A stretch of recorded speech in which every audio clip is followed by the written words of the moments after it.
Gets back to the beginning. How did you discover your passion for storytelling? That's a good question. I guess I've always been a storyteller, quote unquote. I literally have like a plethora of films from when I was young that I directed when I was like 10 years old. They're absolutely terrible. They'll never see the light of day, but they exist. And I've always, I've been acting since I was like 5, really, really young. So it's always been at the like film has always been at the forefront of my life.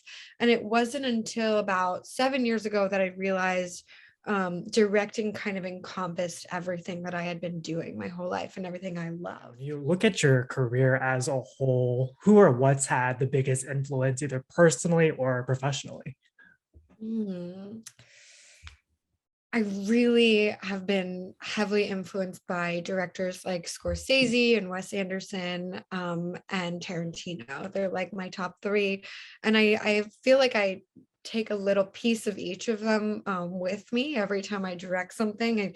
I try to, never copy, but I definitely feel inspired by them and influenced by their just overall vision because especially the three of them, I think when you're watching one of their films, even if you don't know who's directing it, you'll know who's directing it just by based on, the film itself and the way it looks and the way it feels. So that's always been my goal as a filmmaker to have a film that someone watches and maybe they don't know I'm the director and then they're Mm. 10 minutes and they're like, oh, she directed this. You've had a lot of success throughout your career. When you look back, is there a particular moment that stands out to you? Yeah. Well, booking Famous in Love was like a huge moment for me because I'd never even been on TV before. I'd only done indie movies. So that was wild. I'll never forget hearing the news. I was in the car and I was like crying so hard I couldn't even like breathe. I had to pull over.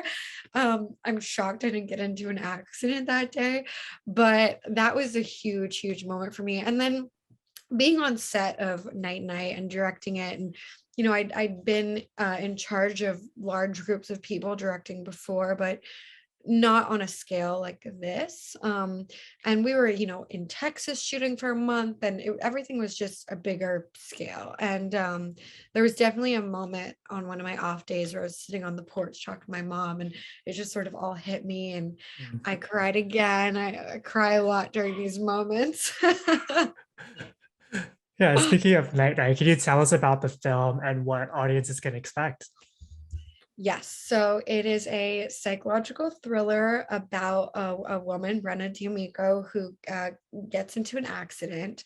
She has something really traumatic happen to her, and her recovery period is really intense. And during the recovery period, she starts to question her sanity, and she doesn't know if she's seeing things or if it's in her head or if someone's messing with her.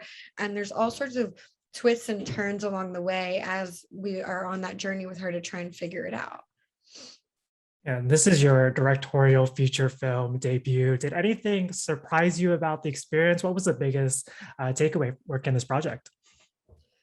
Um, that's a good question. There were lots of surprises. Um, I think the biggest takeaway would be really put as much work. I'll at least for my next one, I know this is my biggest lesson personally, that I need to put as much thought and care as possible into building my crew and my team and my cast. And Mm. I got really lucky on Night Night. It was a great team overall, but um I get really micromanagey sometimes and I want to make sure everything's perfect. And it's hard for me to trust that like the person I hired is just going to do what I hired them to do and do a really good job. So I think really making sure that I pay super close attention in that pre-production phase, to hire everyone that I know is just I'm gonna have complete trust in so that I can kind of step back and do what I need to do. And you've directed television in the past. What's that transition been like going from that medium now to the big screen? Yeah, so I directed a web series, a whole season of it, and it was really different. It was a lower budget. So that was, obviously there was a big difference there, because I was wearing many more hats than I needed to be wearing. So that was different. But just television as a whole is so different directing than film, because when you're making an episode of television, someone once told this to me and it's so true. You're making a pizza that someone ordered, basically, and if they order a pineapple pizza, you got to make that pineapple pizza. And maybe you could add like a little extra salt if you want to give it some flavor, but you have to make them a pineapple pizza at the end of the day. So with film, you're kind of creating the pizza you want to create. So I think that's really the biggest difference, is catering to someone else's vision versus your own. Mm. And like you were saying earlier, you're in a unique position where you've worked in front of the camera as well. How beneficial was it having that experience as an actress as you collaborated with this cast? Hugely beneficial. I think it allowed me to really get on a level with the actors that I think a non-actor director may not be able to access as easily or as quickly. And it allowed me to sort of speak a language with them that really only we understood, if that makes sense. Like it just, I was able to use less words and they got it, and we could just get to the point quicker. And I was able to sort of trust them as actors, and Mm. give them the freedom they needed. And if they said they need to, like, sit in a closet for 10 minutes before, I had to be like, all right, you guys, everyone else, we have to let them sit in that closet. I don't care how much money it's going to cost us. Like, they're asking for it. They're asking for it for a reason. So trusting their process and being able to communicate with them. Yeah, and this is a really diverse cast, and you've got actors that are playing roles that are very different from what they've done in the past. You've got actors that are making their debut. How did you cater your directing style to each of those kind of different groups? That's an awesome question. Well, I think with actors, I really think it's so important as a director to, when you hire an actor, to uh, know that they're taking the character now. Like, now it's in their possession, and you can help guide them as much as possible, but really it's their character to create and to make their own. So whatever they need to do to make it their own, you have to just help them and guide them and not dictate to them, but really just hold their hand as much as they want you to. So it's like, it's kind of like parenting in a way, I guess. Yeah, it's the hand holding.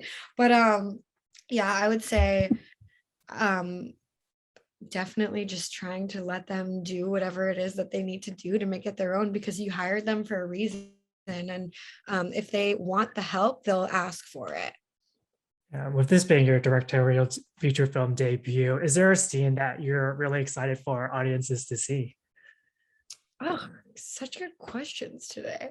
I have not been asked that yet. I'm super excited for people to see the last 15 minutes of the movie, and kind of just the whole culmination of everything and all of the mysteries to be revealed.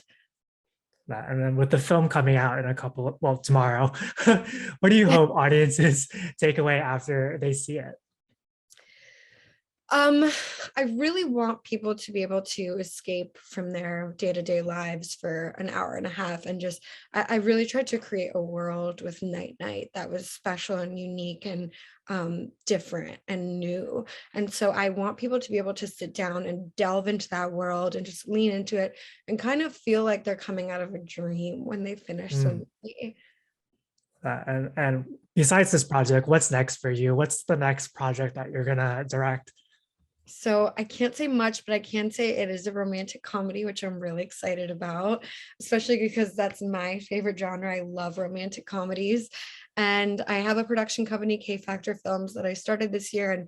And we update our social media as much as we can when we have, all of when we're able to release information about the latest project. So I would say, if anyone's curious, follow K Factor Films, and all the information will come out there as we're able to. Yeah, speaking of your film company, how did that come to fruition, and what's the company's mission and the kind of stories that kind of resonate with you and that you hope to tell in the future? Thank you for asking that.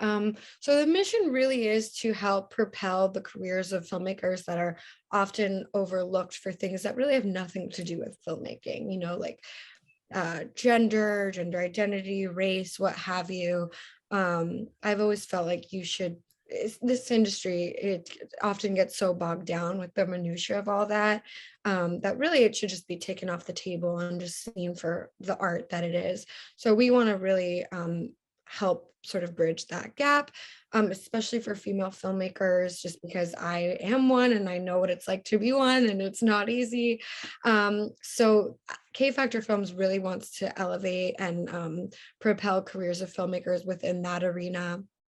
Um, and yeah, and we want to make content that really helps people, like I said, escape from the day to day and just like entertain people and start conversations and start, debates and spark, different opinions.